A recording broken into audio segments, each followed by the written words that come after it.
नमस्कार दोस्तों, मेरे YouTube चैनल में आपका बहुत बहुत स्वागत है। आज के इस वीडियो में हम सुनेंगे चंद्र षष्ठी की कथा।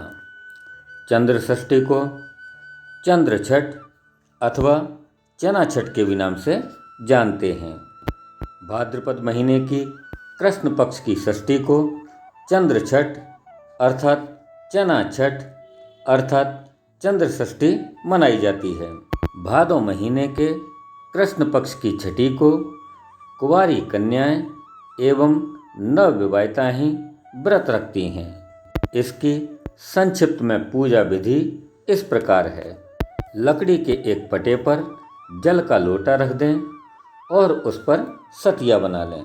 सतिया बनाने के साथ ही उस लोटे के किनारे पर 7 बिंदी रख लें। एक बर्तन में गेहूं और रुपए रख लें।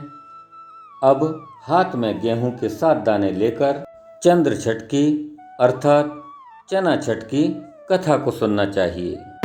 चंद्र छठ की कथा सुनने के बाद लोटे का पानी और गेहूं के दाने अपने पास रख लें।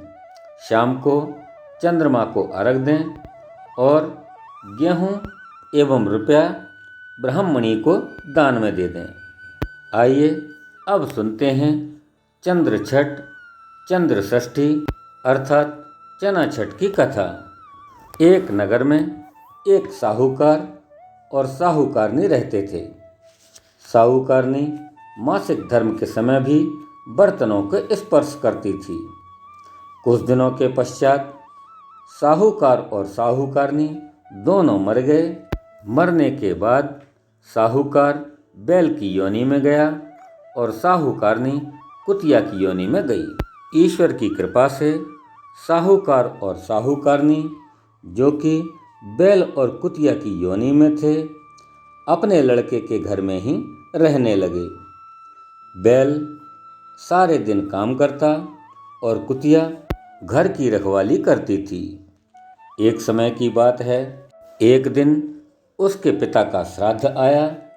तब उसने खीर बनवाई। खीर बनाने के पश्चात बहू दूसरे काम में लग गई।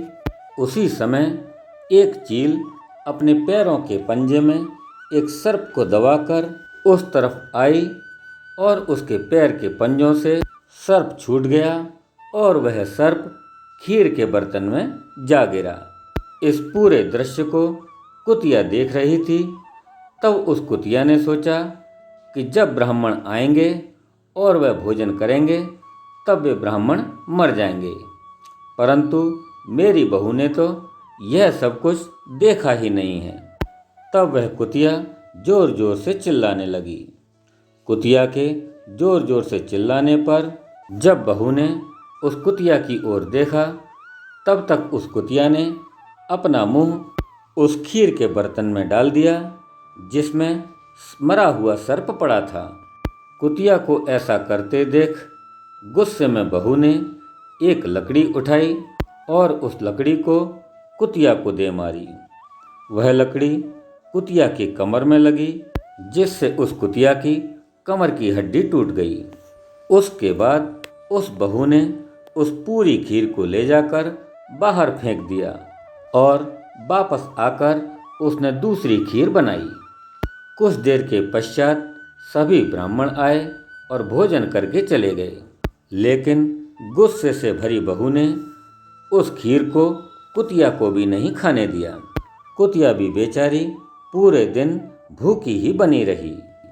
सायंकाल के समय वह बैल भी घर पर आ गया और रात्रि के समय कुतिया और बैल आपस में बातें करने लगे। कुतिया बोली कि आज तो तुम्हारा श्राद्ध था, जिससे तुम्हें तो खाने को मिल ही गया होगा, किंतु मुझे तो कुछ भी खाने को नहीं मिला। और उसने सर्प के खीर में गिरने की सारी बात उस बैल को बता दी।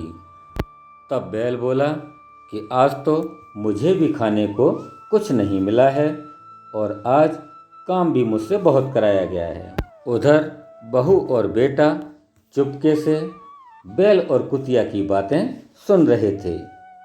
दूसरे दिन पंडित जी को उन्होंने बुलाया और पूछा कि हमारे माँ बाप कौन सी योनि में हैं।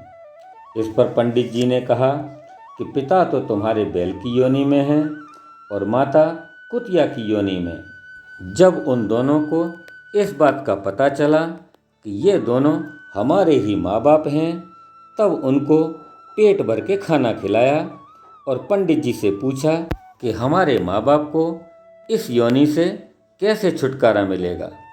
तब पंडित जी ने कहा कि भादों मास की षष्ठी तिथि को लड़कियां चना छठ का व्रत करती हैं, अर्थात चंद्र षष्ठी का व्रत करती हैं और वे चंद्रमा को अर्घ देती हैं। जिस समय वे लड़कियां चंद्र षष्ठी अर्थात चना छठ की कथा को सुनकर चंद्रमा को अर्घ देवें, उस समय उस जल के नीचे अपने माता पिता को खड़ा कर देना। इससे तुम्हारे माता पिता को इस योनि से छुटकारा मिल जाएगा और वे पुनः मनुष्य योनि को प्राप्त कर लेंगे। भादों महीने की षष्ठी तिथि को अब वह दिन आ गया था। लड़कियों ने चंद्र षष्ठी का व्रत किया अर्थात चना छठ का व्रत किया और कथा को सुनने के पश्चात चंद्रमा को अर्घ दिया। जिस समय लड़कियां चंद्रमा को अर्घ दे रही थीं, बेटे और बहू ने बैल और कुतिया की योनि में जन्मे अपने माता पिता को उस अर्घ के जल के नीचे खड़ा कर दिया, जिससे उनको बैल और कुतिया की योनि से मुक्ति मिल गई और वे मोक्ष को प्राप्त हो गए। बाद में उन दोनों को मनुष्य की योनि मिल गई और वे अपना सुखी जीवन व्यतीत करने लगे। छठी माता की कृपा से जो इस कहानी को पढ़ता है अथवा सुनता है, उन्हें भगवान की कृपा से मुक्ति प्राप्त होती है और उनकी सभी मनोकामनाएं पूर्ण होती हैं। बोलिए श्री छठी मैया की जय। तो दोस्तों, यह थी चंद्र छठ चना छठ अर्थात चंद्र षष्ठी की कथा। आपको कैसी लगी हमारी यह कथा? आप हमें कमेंट बॉक्स में जाकर अवश्य लिखें। साथ ही हमारे इस वीडियो को लाइक करें, शेयर करें और आप हमारे चैनल पर यदि नए हैं तो हमारे इस चैनल को सब्सक्राइब जरूर करें और बेल आइकन को प्रेस करके इसके नोटिफिकेशन को ऑन कर लें, जिससे हमारी आने वाली सभी वीडियो आपको समय समय पर मिलती रहें। धन्यवाद। जय श्री कृष्णा, जय श्री हरि, जय छठी मैया।